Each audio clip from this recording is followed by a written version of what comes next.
कौन ऐसा इंसान है जो ये कह दे कि मेरी जिंदगी में कोई गम नहीं है, कोई दुख नहीं है, कोई टेंशन नहीं है, कोई तकलीफ नहीं है।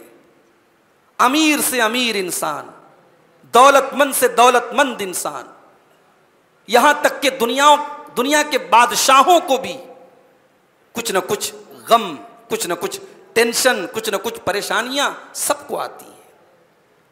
कहीं माँ बाप परेशान है बच्चों से कि बच्चे हमारे बड़े नाफरमान हैं, कहीं बच्चे परेशान है अपने माँ बाप से कि हमारे माँ बाप हमारे साथ बड़ी नाइंसाफी कर रहे हैं, कहीं शौहर को शिकायत है कि बीवी मेरी बात नहीं मानती, बड़ी नाफरमान है, कहीं बीवी परेशान है कि शौहर भटक रहा है, मुझे छोड़ करके दूसरी औरतों से ताल्लुक कायम कर रहा है,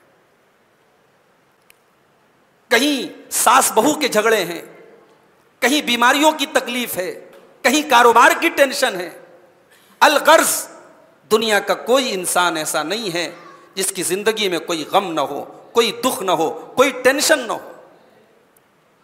अल्लाह ने कुरान में फरमाया, लक़द खलक़नल इंसान फ़ी कबद, हमने इंसान को परेशानियों में, मशक्क़तों में, तकलीफ़ों में पैदा किया है। इंसान इस दुनिया में अगर जिंदा रहेगा तो तकलीफें देखेगा, परेशानियां देखेगा। ऐसा नहीं हो सकता है कि इंसान जिंदा भी रहे और दुनिया में रहे और परेशानियां न देखे। लक़द खलक़नल इंसान फ़ी कबद, हमने इंसान को परेशानियों में, मशक्क़तों में पैदा किया है।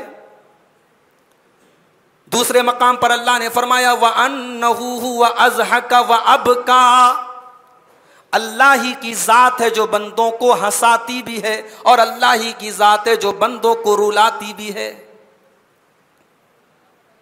खुशी के साथ दुनिया में हजारों गम भी होते हैं, कहीं बजती है शहनाई, कहीं मातम भी होते हैं। इस कायनात में दुखों का, गमों का, टेंशन का, परेशानियों का बड़ा तवील सिलसिला है मेरे भाइयों।